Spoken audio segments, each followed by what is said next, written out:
Hey there everybody, Chrono here, and welcome back to more Final Fantasy VII. In the last episode, we managed to make it to Rocket Town, met up with Sid Highwind, realized that the Shinra are still being douchey as ever, and then we kinda got ourselves a tiny Bronco for free. Yeah! But anyways, off screen, I decided to finally end up getting Aerith's level 1, level 2, and level 3 limit break. But where's her level 4, you may ask? Well, I'll be showcasing we already seen level 1. We haven't seen Seal of Evil, Breath of the Earth, Fury Brand, Planet Protector, and Pulse of Life. I'll be showcasing that in an extra video where I'm end up showcasing everyone else's limit level 1, 2, 3, and 4. So it'll basically be a limit break showcase. So I'll be doing that. I already created a save file for me so that I can be able to actually do that. But we're actually back here with the buggy. Like I said before, you can go ahead and go to Costa del Sol. You can drive with the buggy inside Costa del Sol, and it will be stored inside the ship. So when you get back outside, the buggy will basically be waiting for you. So we come here through here, and we talk to this guy. Large materia needs high level materia. All right. My dude, you needs to wake up. What are you groping around for? Well, you see. Alright, so you're probably wondering, how the hell do we get this guy to wake up? Well, the first thing you need to do is that he will give you a mithril item if the total number of battles that the player has fought ends in 2 matching odd numbers of 0 or zeros. So 11, 133, 255, 1077, 699, and 200. You're probably wondering, how the hell are you supposed to figure that out? Well, that's the thing. There is supposed to be an indication as to how you can be able to figure that out. In fact, it should be somewhere around here, like a little bit of a hint, sort of. I mean, what you could do is essentially go back outside, fight a bit of fights, and then come right back. So we're probably going to have to actually do that instead. So let's see. I don't know how many fights we need to do, but that's probably going to be a bit of a pain in the ass. And honestly, I don't even know how many fights we did. Let me actually get rid of that. Also, I also managed to let Barrett learn his level 2 limit break because I kind of got annoyed with him not having his level 2.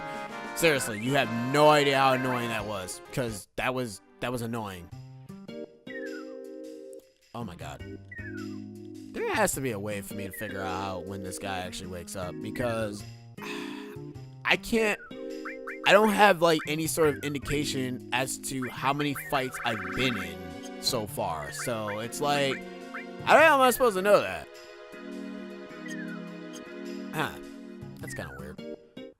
I mean, I guess what we could do is I can just keep fighting and then I'll cut back to when the dude is up. So I'll probably just do that. So, be right back, guys. Alright. So I'm actually cutting back. So apparently this guy says, who are you? I guess it was fate that I woke up and met you here. And we received the mithril. Alright, so, okay, here's the thing. It's weird because now he tells me that I've already fought 233. You suck, dude. Anyways, the digit has to be, obviously, to be able to get the mithril, the digits has to be 0, so it basically has to be 200, 211, 233, 255, 277, 299. And then it resets when you end up defeating those certain numbers of battles. If you manage to get it at 22 with the 2 digits being 22, 44, 66, and 88, he will give you a bolt ring. Now, the thing is, that's it for that portion. That's kind of the hard part, even though I'm actually glad it did not take as long as I thought it was going to take. I thought that was going to take a little bit longer, but thank God it did not. I was going to be pretty freaking upset if it did. But anyways, now we need to return back to the tiny Bronco, and you know that house that we went into where Cloud said that there was like nobody there? Well, once you obtain the tiny Bronco, there will actually be somebody there. Here's the thing. this is actually something that you can probably screw up in. You have to basically talk to the guy. You trade the mithril, and when you trade the mithril, you can actually kind of keep getting mithrils from that guy you can kind of get 99 mithrils from that guy every single time you end up getting the digit, but that takes too long, and that's pretty boring to watch, to be fair. So yeah, that's why that's kind of, I wouldn't even stay there even if I wanted to be honest. Like, that's such a waste of time. I should also, like, move Barrett over to the other side. Or you can just do it yourself. That's fine too, I guess. And now Barrett went back to the other side. God damn it. I didn't even know he even had that. Alright. So, if you want to see what Pulse of Life does, a Planetary Protector basically makes all allies invincible one time. And Pulse of Life does this. You notice, look at our magic, by the way.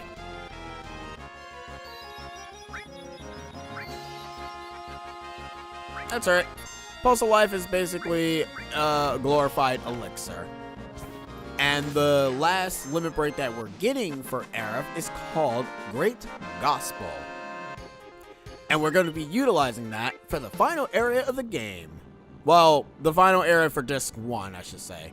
I do recommend bringing the buggy back, drive the buggy inside, or else you're going to hate yourself when you end up losing it. Anyways, I can't be asked, so I'm just going to pay this guy, go inside, go close, and do this, because this is going to take forever for me to cut back. Actually, now that I think about it, I probably should just cut back and just get to the damn house. So, you know what? I'm going to do that instead of making you guys suffer with the trip. So, cut. Alright, so, by the way, I actually figured out how to actually get the no encounter thing for this. You just actually press both the L3 and R3 buttons. Sticks, I should say. I don't know why I said buttons. But yeah, you can actually press those buttons. Hey! These guys are pretty interesting. These guys are kind of dangerous because if they hit you, yeah, you get money and whatnot, but there are occasionally times where they kind of do this. Oh, okay, they're not going to do it. Okay, thank God. If you're not careful, they can kind of kill you by drawing a card which is death. And, that's always fun. In fact, I actually think that actually might happen right here. Oh, no, heart. That's going to heal me. Yeah, these guys are kind of random. If you're familiar with Setzer from Final Fantasy VI, think of it like that. Mind you, K-Sif has the same exact ability going for him, where he kind of ends up gambling most of his limit break moves, but that's K-Sif, and K-Sif is weird, and nobody really, I don't want to say nobody really likes him. There's probably some people that actually like K-Sif. K-Sif's alright. That's all I can say. Anyways, we got a back attack from this guy. We fought this guy before. He's kind of a jerk. Go away.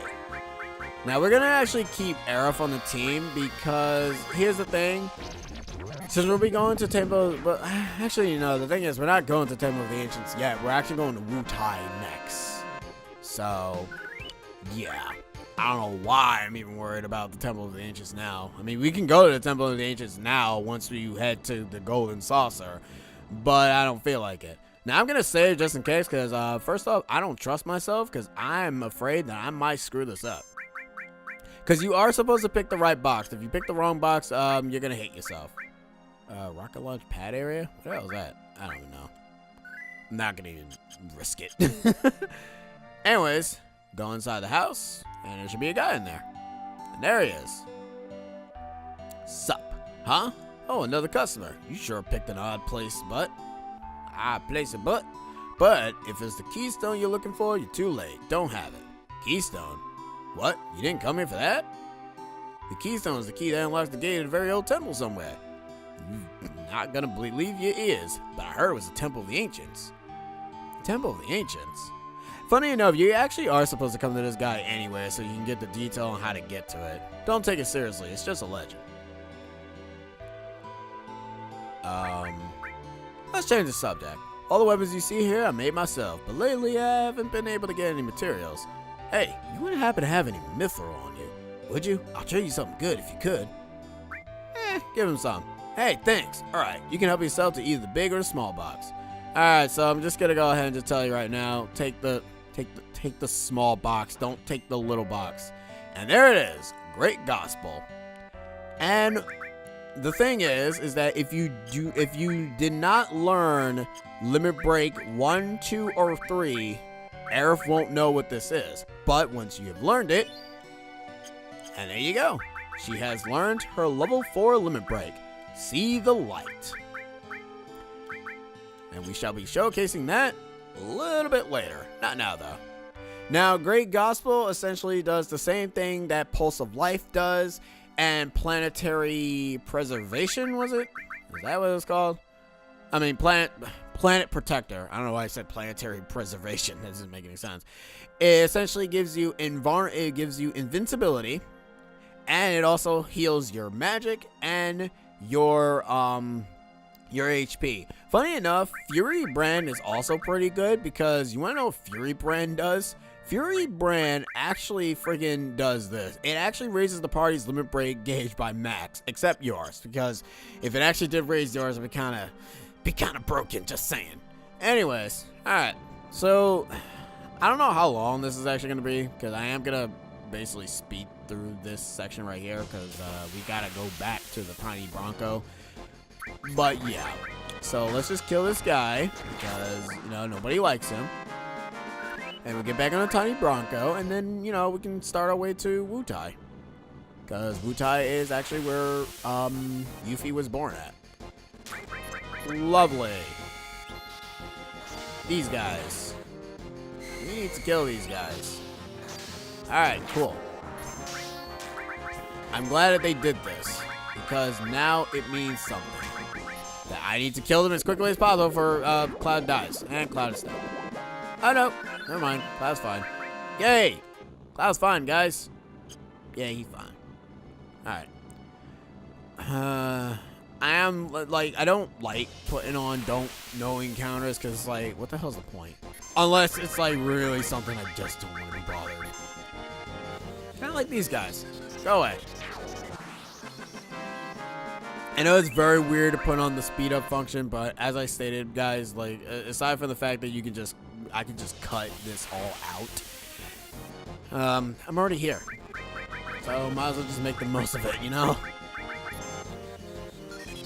It is weird to go in and hear the sound effect, because the sound effect doesn't even end when you do have the speed up function, because the animation ends before the sound.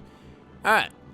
And that will be the end of us speeding through until I actually go ahead and grind the limit breaks for the other characters. So for right now, what we're going to stop at, we're not going to go back to the Golden Saucer. No. We're actually going to stop on this mountain area right here. And we're going to end up not bringing Yuffie with us, because I'm going to say this now, say goodbye to all your materials. Because, yeah. Hoig. this is going to be a short episode because of the fact that what we had to do.